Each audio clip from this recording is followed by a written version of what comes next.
대화가 어느새 자식 이야기로 흘러가는 경우가 많다. 처음에는 안부를 묻듯 가볍게 시작된 말이 이내 자랑으로 이어진다.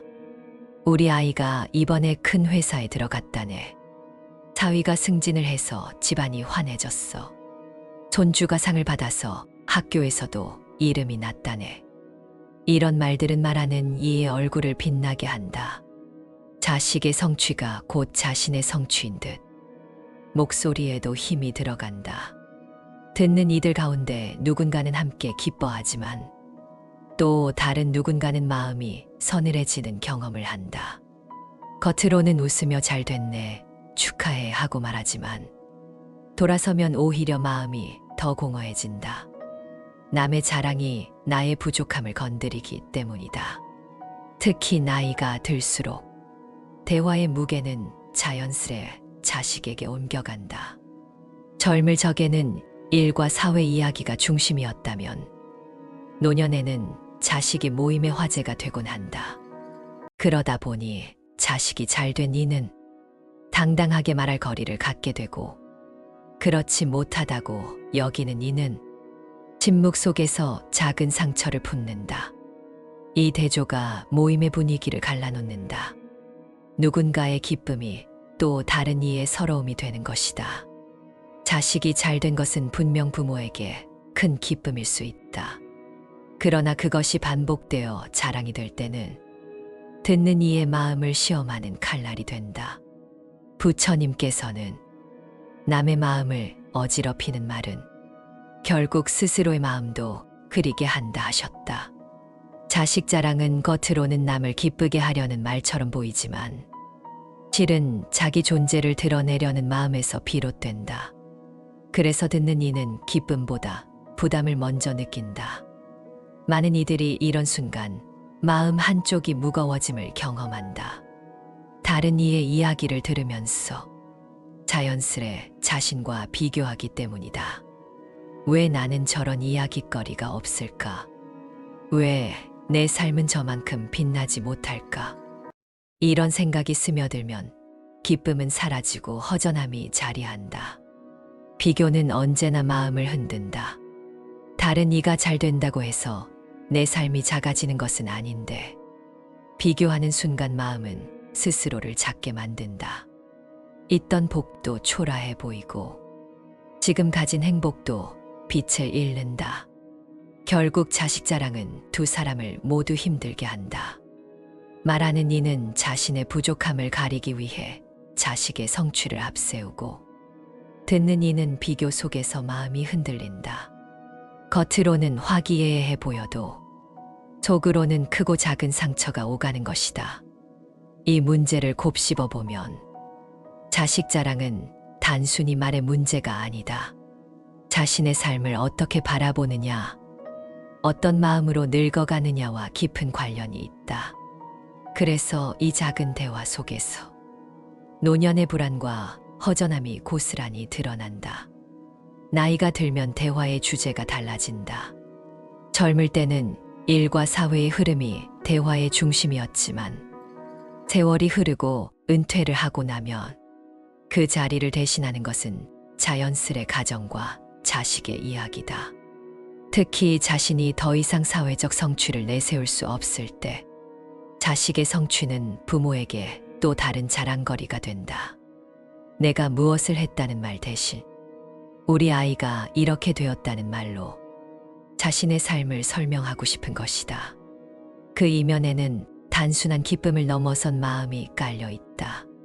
사회적 역할이 줄어들면서 느끼는 허전함, 더 이상 중심 무대에 서지 못한다는 공백감이 자식의 성취를 통해 채워지기를 바라는 마음이다.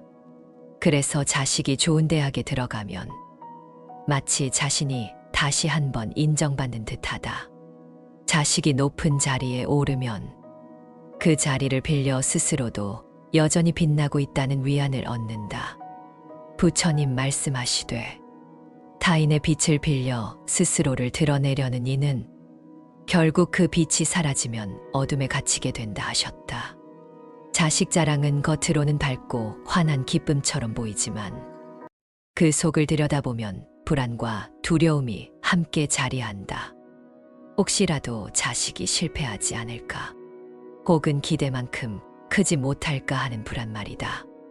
그래서 더 자주, 더 크게 이야기하며 그 불안을 감추려 하는 것이다. 이처럼 자랑은 오히려 애착의 또 다른 이름이다. 자식이 잘 되어야만 내가 빛난다고 믿는 집착. 자식의 성취로만 삶의 가치를 확인하려는 애착이 끝내는 말을 자랑으로 만든다. 노년의 대화에서 자식 자랑이 자주 등장하는 이유도 여기에 있다. 스스로의 삶에서 찾을 수 있는 이야기가 줄어들면서 자식의 이야기에 의존하게 되는 것이다. 그렇기에 자랑은 단순한 습관이 아니라 노년의 불안을 드러내는 거울과도 같다. 듣는 이의 마음은 그 자랑으로 인해 흔들리지만 말하는 이 또한 편안하지 않다. 말로는 당당해 보여도 속으로는 내가 여전히 빛나고 있음을 보여야 한다는 불안한 마음에 사로잡혀 있기 때문이다. 결국 자식 자랑은 듣는 이를 힘들게 할 뿐만 아니라 말하는 이에게도 진정한 안식을 주지 못한다. 기쁨을 나누려 한 말이 불안의 그림자를 드러내고 축하받고 싶어 한 말이 오히려 마음의 허전함을 드러내는 것이다.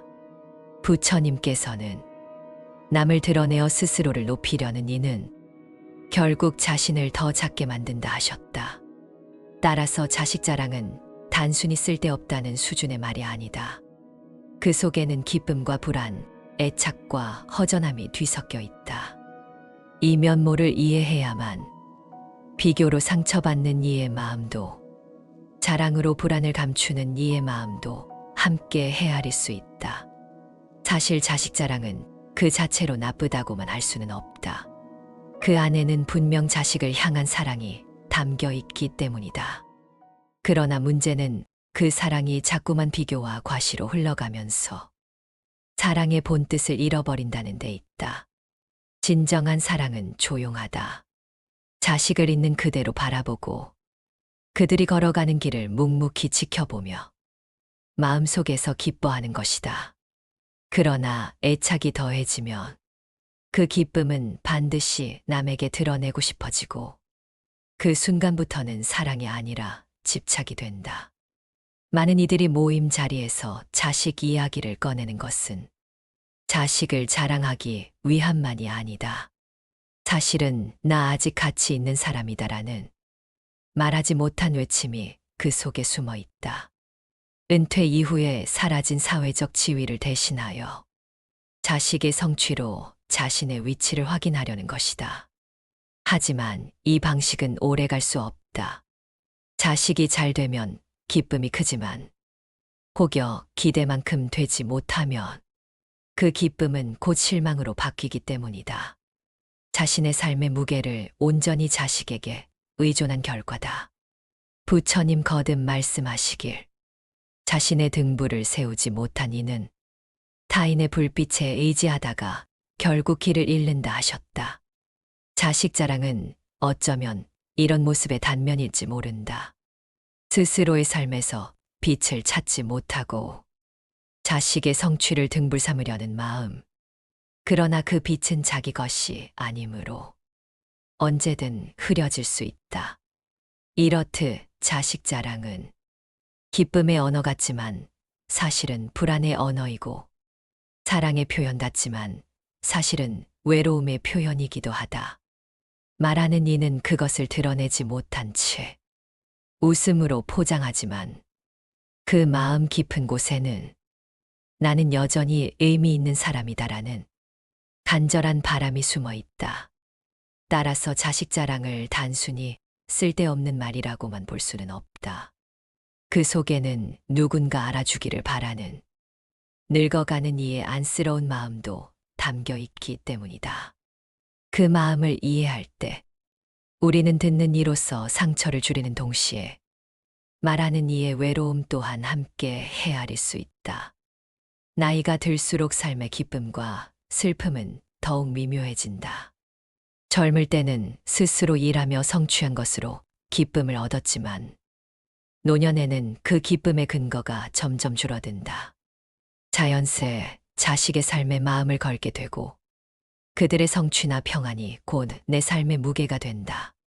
그래서 남의 자식 자랑을 들으면 마치 내 삶의 성적표를 받아든 듯한 기분이 든다.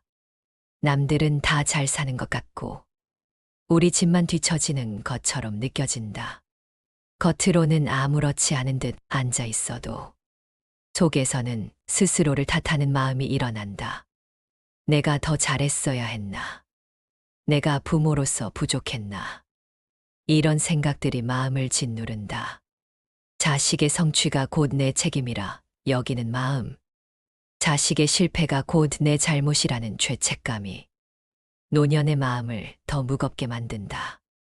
이렇듯 비교는 단순한 감정의 문제가 아니다.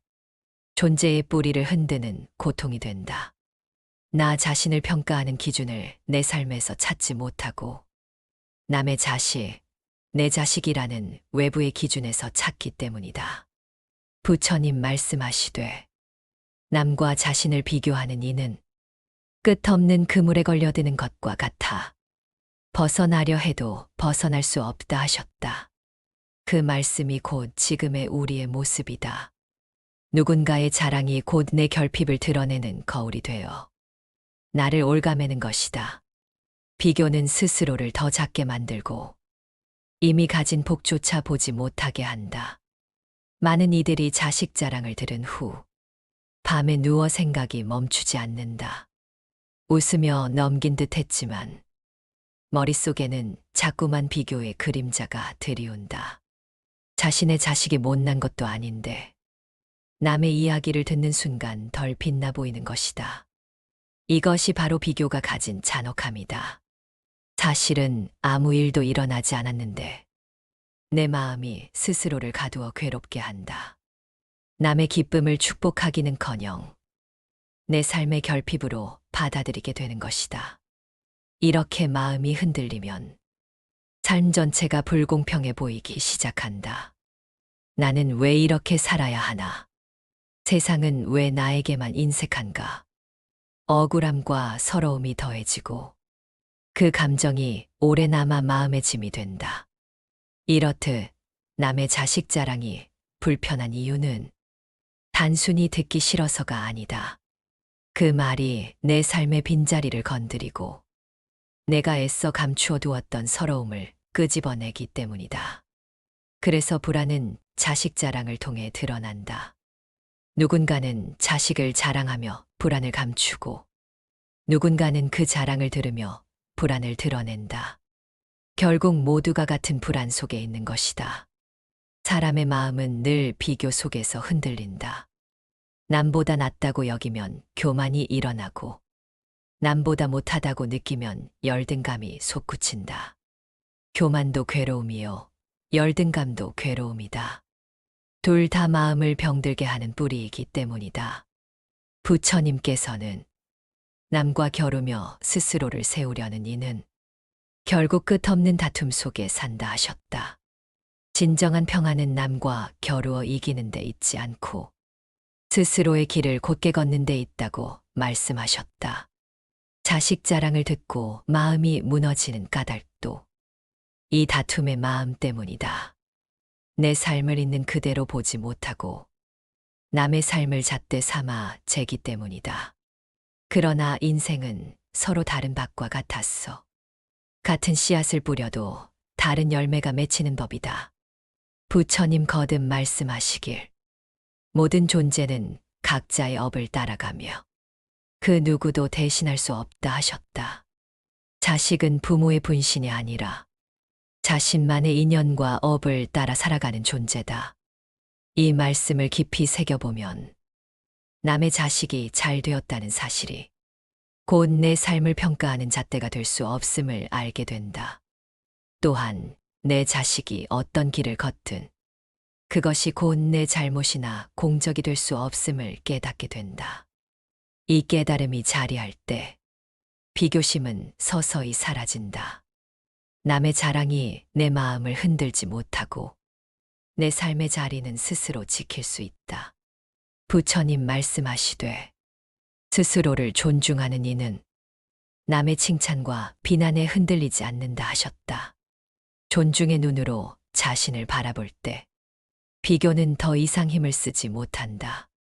자식 자랑이 허망한 이유는 자식의 성취가 곧 내 성취라는 착각 때문이다.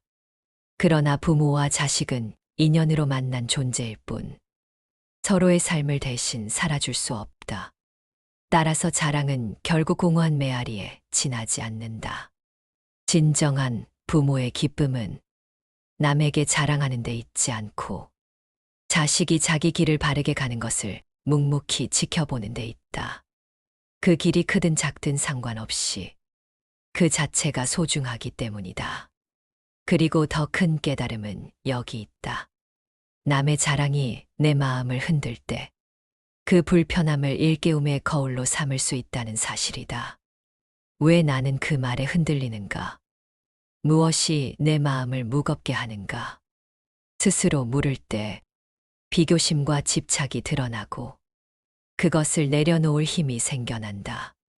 부처님께서는 남의 허물을 보는 이는 마음이 가난해지고 자신의 허물을 보는 이는 마음이 넉넉해진다 하셨다.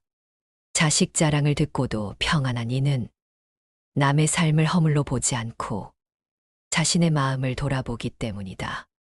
이처럼 부처님의 가르침은 분명하다. 비교는 괴로움의 씨앗이요. 자랑은 공허한 메아리다. 그러므로 지혜로운 이는 비교에 흔들리지 않고 자신의 길을 곧게 걷는다. 세상에 완벽한 집안은 없다. 겉으로는 남부럽지 않아 보이는 집이라 해도 가까이 들여다보면 저마다의 갈등과 고민이 있다.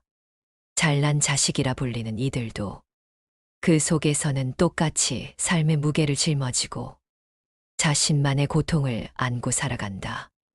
남의 집이 화려해 보이는 이유는 속사정을 다 알지 못하기 때문이다. 밖으로 드러나는 모습은 언제나 가장 반짝이는 부분뿐이고 갈등과 상처는 대부분 가려져 있다. 그러니 자랑이란 대체로 드러낼 만한 한쪽 모습만 크게 부풀린 말일 뿐이다.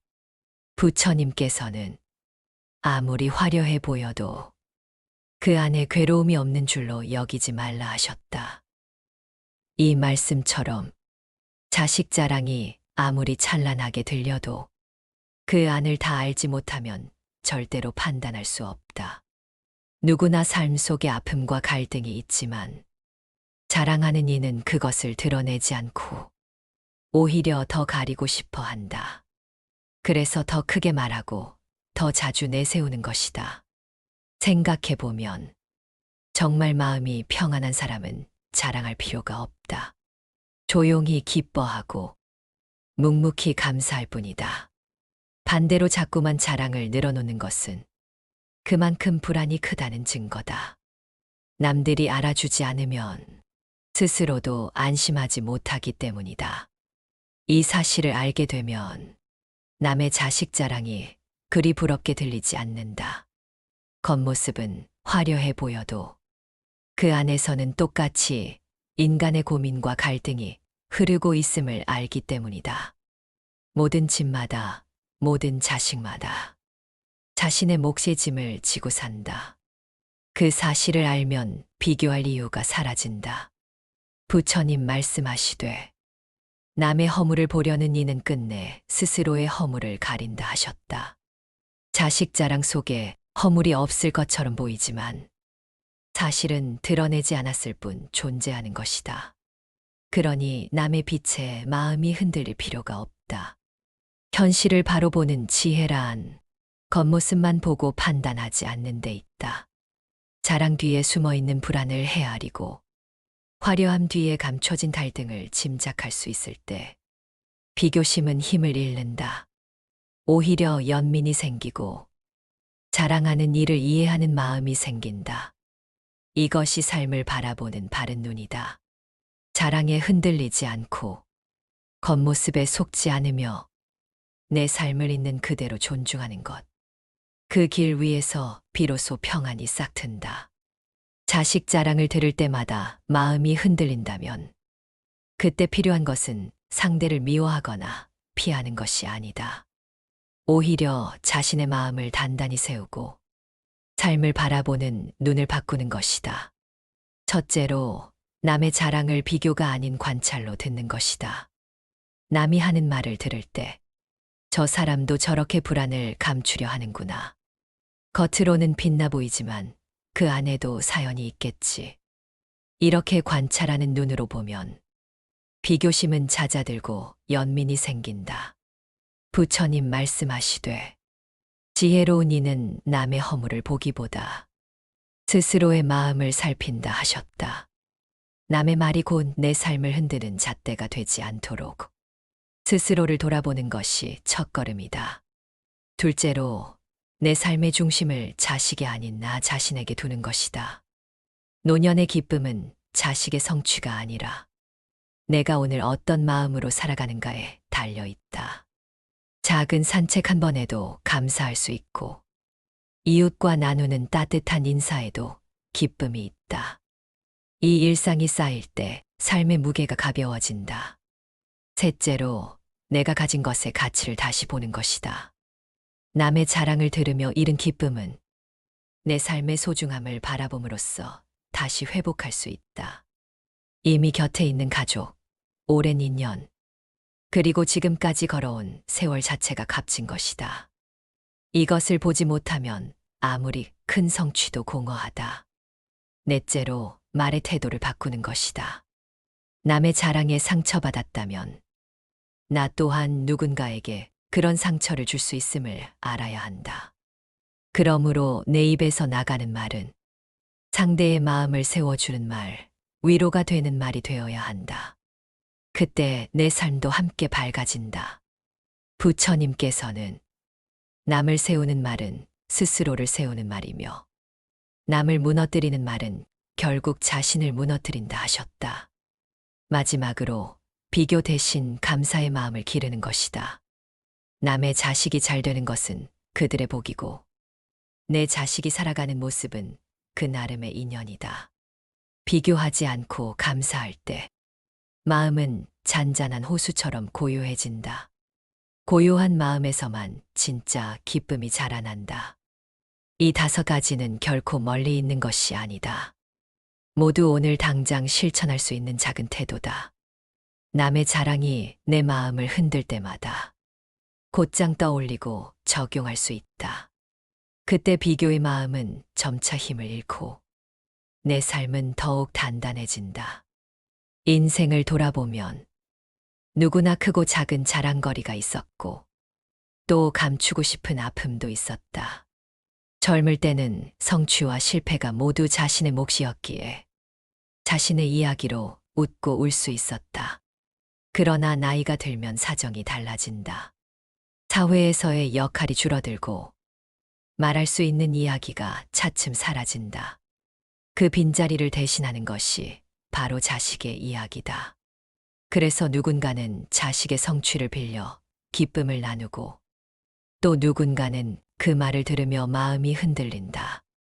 하지만 부처님 말씀하시되, 비교의 마음은 번뇌의 근원이요 자랑의 마음은 공원 메아리라 하셨다. 남의 자식이 잘 되었다 했어. 내 삶이 덜 빛나는 것이 아니다. 내 자식이 기대만큼 이루지 못했다 했어. 내 삶이 실패한 것도 아니다.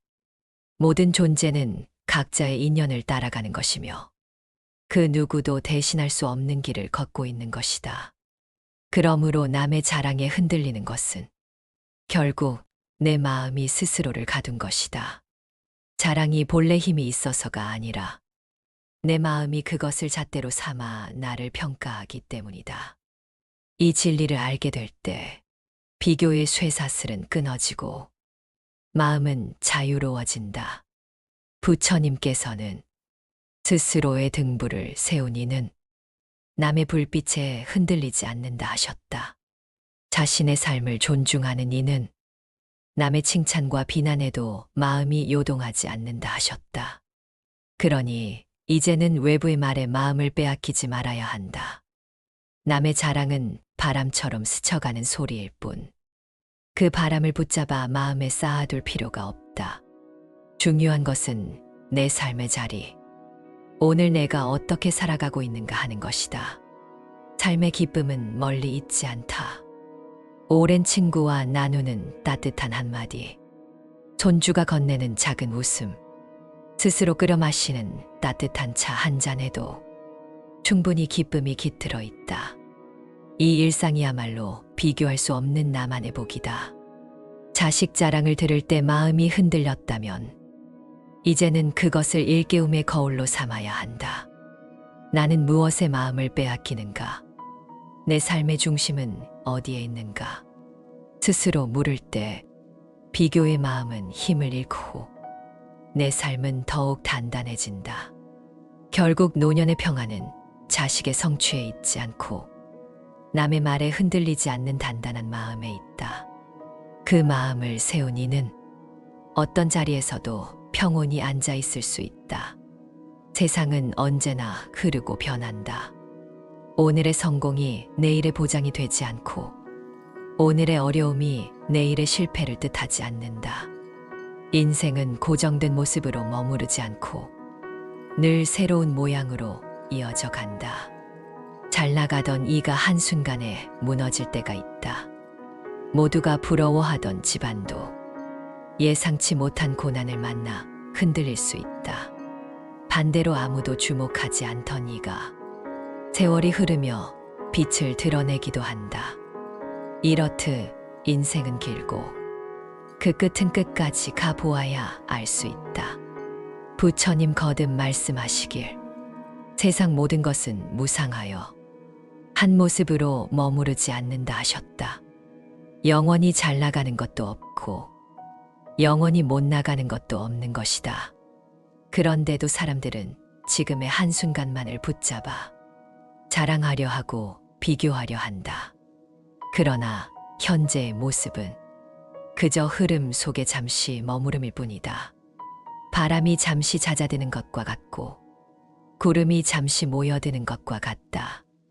자랑은 그 바람과 구름처럼 곧 흩어지고 사라진다. 진정한 지혜란 지금의 한순간만을 바라보고 교만하거나 열등해하지 않는 것이다. 이 또한 변한다. 이 진리를 마음에 새길 때 자랑은 힘을 잃고 비교는 사라진다.